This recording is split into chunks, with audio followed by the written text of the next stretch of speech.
肥水足球世界咁啊，繼續咧就世冠盃嘅淘汰賽階段噶啦。咁就今日講呢場咧就曼城對住咧就係嚟自沙特阿拉伯勁旅咧艾希拉或者大家叫咧利雅得新月啦。咁就當然啦，今屆曼城嚟講咧即係要支持近乎勇啦。咁啊重新出發啦。咁啊因為買咗一紮新球員啦。咁啊經過哥迪奧拿重整之後咧，睇到分組賽咧絕對冇揸流灘啊，場場咧都練兵之餘都交到貨噶。喂，成個分組賽入13個波，3場波只係失2個波，上一場仲要大炒祖雲達斯。咁啊，同埋咧最關鍵就係佢前線而家幾個球員咧都可以輪換啦，譬如好似道古啊、沙雲奴啊，甚至夏蘭特啊，咁又有馬莫殊啊等等。所以咧兵源火力相當夠，再加上最重要就係洛迪嘅復出啦。咁啊，對於咧球隊嘅攻守方面嘅梳理咧做得好多啦。咁啊，所以呢場波咧，曼城咧應該都去到淘汰賽階段更加會着緊啲嘅。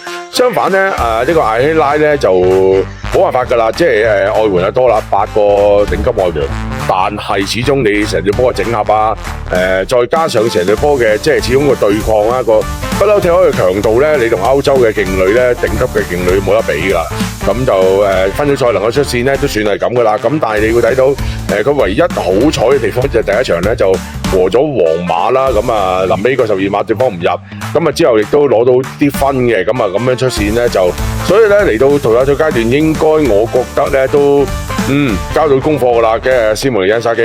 咁但係究竟最終係我嘅睇法又點咧？記住落去評論區咧，同埋去個 profile 就可以見到啦。咁啊記住繼續撐我肥水足球世界啊！咁啊〜